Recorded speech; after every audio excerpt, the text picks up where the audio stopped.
एक समय की बात है, गौतम बुद्ध से उनके एक शिष्य ने एक बार पूछा कि महात्मा, क्या ऐसा संभव है जो मैं मेरे मन में सोचूं वह सारी चीजें अपने आप मुझे मिलना शुरू हो जाए? बुद्ध बोले, ऐसा संभव तो है, लेकिन क्या इसके लिए तुम यह दो चीजें कर पाओगे? शिष्य बुद्ध से बोला, क्या सच में ऐसा संभव होता है? अगर हाँ तो महात्मा मुझ पर कृपा कर मुझे बताइए, ऐसा होना कैसे संभव है? मैं इसके लिए कुछ भी करूंगा। बुद्ध शिष्य से बोले, तो सुनो, तुम अपने मन में जो चाहो वो तुम्हें मिलने लग जाए। इसका पहला उपाय यह है कि तुम्हें अपने मन को अपने नियंत्रण में लाना सीखना होगा। जब तुम्हारा मन पूरी तरह से तुम्हारे काबू में आएगा, तब उस दिन तुम्हें अपनी मनचाही चीजें मिलना शुरू होंगे। शिष्य बुद्ध से बोला, लेकिन गुरुजी, मन को वश में कैसे लाया जाता है और इस समस्या का दूसरा उपाय क्या है?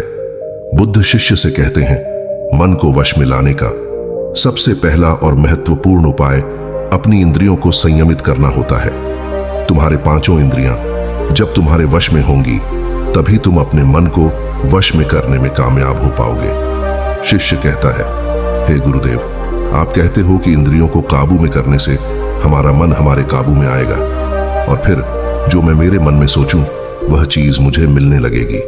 लेकिन गुरुदेव, इंद्रियां तो मेरे काबू में है। मैं जैसे चाहूं वैसे अपने हाथों को, आंखों को या फिर पैरों को हिला सकता हूं। फिर मुझे जो चाहे वह चीजें क्यों नहीं मिल पाती? बुद्ध शिष्य से कहते हैं, बालक, तुम अपने पांचों इंद्रियों की क्रिया के बारे में अपने मन में विचार कर रहे हो, लेकिन अपने पांचों इंद्रियों को अपने काबू में रखने का अर्थ यह है कि तुम्हें किसी भी भौतिक चीज का मोह ना रहना। जब मनुष्य के मन के अंदर अलग अलग प्रकार के मोह उत्पादित होते हैं, तब उसका मन उन चीजों को देख दुखी होता है, जिस वजह से वह व्यर्थ की चिंता में फंसता चला जाता है। वहीं जिस इंसान का मन उसके काबू में होता है, ऐसा व्यक्ति किसी भी प्रकार के मन के छल में ना फंसकर अपने लक्ष्य की ओर अग्रसर होता है और वही व्यक्ति जीवन में आगे जाकर अपने लक्ष्य को पूरा कर जीवन में सफल बन पाता है। शिष्य कहता है, हे महात्मा, मन को वश में करने का सही उपाय क्या है? किस प्रकार मैं अपने मन को अपने वश में ला सकूंगा? और गुरुदेव, दूसरा उपाय क्या है जिससे मैं अपनी मनचाही चीजों को पा सकता हूं?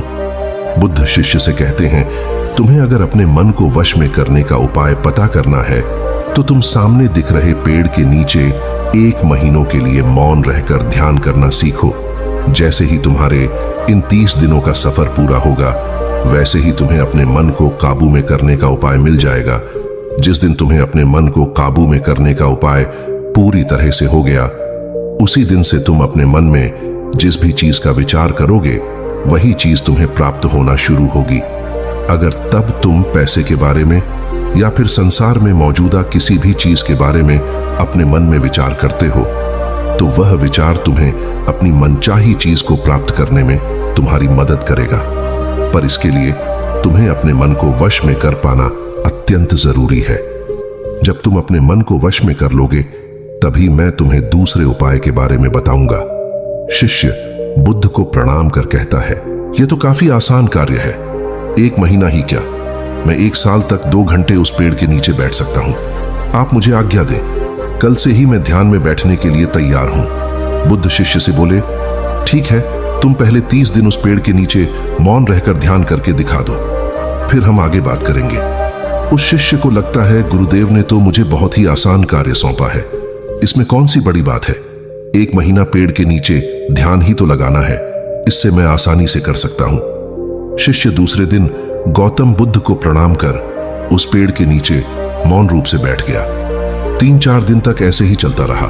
शिष्य हर दिन बुद्ध के पास जाता है, उनको प्रणाम करता और उस पेड़ के नीचे जाकर मौन रूप से ध्यान करना प्रारंभ करता। लेकिन जब छठे दिन रोज की तरह शिष्य उस पेड़ के नीचे बैठने गया, तब उस समय उसका मन बेकाबू होने लगता है। उसके मन में अलग अलग चीजों के विचार आना शुरू होते हैं। उसने अब तक जिस लोगों से बुरा बर्ताव किया, अपने साथ गुरुकुल में रहे भाइयों को उसने हर बार कैसे मूर्ख बनाया और अपनी तारीफ करने के लिए गुरुजी को कब कब झूठ बोला, इन सारी बातों के विचार उसके मन में उत्पादित होने लगे, जिससे उसका पूरी तरह ध्यान में मन लगना बहुत ही मुश्किल होने लगा। थोड़े दिन बीते। आज उस शिष्य का मौन रहकर ध्यान करने का 16वां दिन था। लेकिन उसके मन में बार बार आते हुए गलत विचार उसे ध्यान को ठीक से करने नहीं दे रहे थे। इसके लिए उसने मन में निर्णय किया, मैं इस समस्या का हल गुरुदेव से पूछता हूं, उन्हें इसका हल जरूर पता होगा।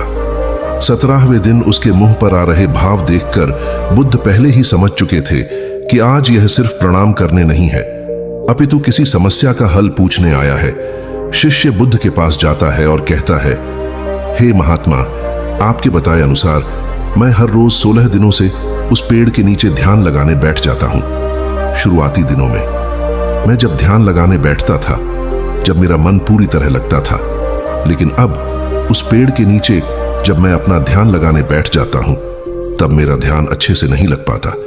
मेरे मन में अलग अलग प्रकार के विचार आते हैं। जो विचार मुझे आते हैं उनके बारे में सोचकर मुझे अपनी सोच के ऊपर गुस्सा आने लगता है। मैंने अपने गुरु भाइयों के साथ कितना गलत किया, कितनी ही बार मैंने आपसे से प्रशंसा के खातिर झूठ बोला। इन सभी गलत और विचार मुझे अंदर से दुखी करते हैं और मेरा ध्यान टूट जाता है। मैं सोचने लगता हूं कि मैं कितना गलत था, जिसकी वजह से मेरा ध्यान पर मन लगना तो दूर में ध्यान करते समय इन्हीं विचारों से जूझता रहता। हे महात्मा, मुझ पर कृपा करें और मुझे इन गलत विचारों को अपने मन से पूरी तरह खत्म करने में सहायता कीजिए। बुद्ध शिष्य से कहते हैं, तुम्हें जब मैंने पहले दिन मौन रहकर पेड़ के नीचे बैठने के लिए कहा था, अब तुम्हारे मन में किसी भी प्रकार के विचार नहीं आ रहे थे, लेकिन अब 17वें दिन बीतने के बाद तुम्हारे मन में अपनी गलतियों के विचार उत्पादित हो चुके, जिसका कारण एक ही है। जब तुम अपने गुरु भाइयों के साथ मस्ती करते थे और सबको अपनी तारीफ करने के लिए झूठी कहानियां सुनाते थे, तब तुम शांत रह रहे अपने मन से बातें ना कर पाए। पूरे दिन गुरु भाइयों के सामने बुराई करने में समय व्यतीत करते थे, लेकिन जब तुमने अपने अंदर अपने मन से बात करना प्रारंभ किया तो तुम्हें अपने आप ही अपनी गलतियों के बारे में विचार आने शुरू हुए, जिसका कारण एक ही है। व्यक्ति अपने आप से किसी भी सवाल को पूछता नहीं है। लोग शांत रहकर खुद से बात करना पसंद नहीं करते और दूसरों से अपनी समस्याओं का हल पूछकर उदास होते हैं। जब इंसान अपनी किसी भी प्रकार की समस्या का हल शांत रहकर अपने आप से पूछता है, तब उस वक्त उस व्यक्ति की बुद्धि खुद ब खुद उस समस्या को हल करने का रास्ता उस इंसान को बताना शुरू करती है। जब तुम अपने आप से बातें करना प्रारंभ करते हो, तब तुम्हें खुद की अच्छाइयां और बुराइयां दोनों दिखना शुरू होती है, जिसका फायदा तुम्हें भविष्य में होना शुरू होता है। यानी जब तुम्हें अपनी गलतियां दिखती है, तब तुम उन पर शांति से काम कर अपने आप ही आगे बढ़ना शुरू कर देते हो, क्योंकि जिस वजह से तुम अपने मन में जिस भी चीज को सोचते हो, उस चीज को प्राप्त करने का रास्ता तुम्हारी बुद्धि तुम्हें दिखाना शुरू कर दी है। बुद्ध कहते हैं, इसलिए मैंने पहले ही दिन तुम्हें बताया था, जैसे जैसे तुम शांत रहकर अपने मन से विचार करना शुरू करोगे, वैसे वैसे तुम्हें अपनी मनचाहे चीजें मिलना प्रारंभ होगी। शिष्य बुद्ध से बोले, गुरुदेव, आपने मुझे दूसरा उपाय बताने का भी वादा किया था। मुझे लगता है वह उपाय इससे आसान होगा। कृपा कर मुझे दूसरा भी उपाय बताइए। बुद्ध शिष्य को बोले, मैं तुम्हें दूसरा उपाय तुम्हारे 30 दिन पूरे होते ही बता दूंगा। शिष्य बुद्ध को निराशा भरी नजरों से देखता है और वहां से चला जाता है। थोड़े दिन बीतते गए। आज उस शिष्य के 30 दिन पूरे हो चुके थे। शिष्य बुद्ध के पास चला जाता है और बुद्ध से पूछता है, हे गुरुदेव, मुझे मेरा मन इतना हल्का क्यों लग रहा है? आज मेरे मन में पहले से कम विचार आते हैं और मेरे मन में किसी चीज को प्राप्त करने का मोह भी नहीं है। लेकिन गुरुदेव, दूसरा उपाय क्या था जिसे आपने उस दिन नहीं बताया? बुद्ध शिष्य से कहते हैं, दूसरा उपाय था ही नहीं, बस मैंने तुम्हें इसलिए दूसरे उपाय के बारे में बताया था क्योंकि तुम ध्यान के इस 30 दिन में भटक ना जाओ। तुम अपने ध्यान के इन दिनों पूरी तरह से खत्म कर पाओ, जिससे तुम्हें अपने अंदर की आवाज को पहचानने में मदद हो और तुम जान सको कि ऐसा संभव जरूर है कि जो तुम चाहो वह तुम्हें मिल सकता है, लेकिन अपने मन को वश में करने के बाद इसके रास्ते और भी ज्यादा आसान हो जाते हैं। इसलिए इंसान का मन अगर उसके वश में हो तो वह अपनी मनचाही चीज को प्राप्त करने में समर्थ रहता है।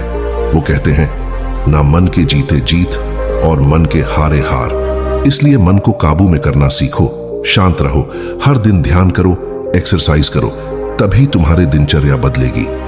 जब तक तुम अपने मन को शांत नहीं कर लेते, तब तक तुम जीवन में कुछ भी नहीं पा सकते। कुछ पाने के लिए मन का शांत होना जरूरी है और तब तुमको हर वह चीज मिलेंगे जो तुम सोचोगे दोस्तों।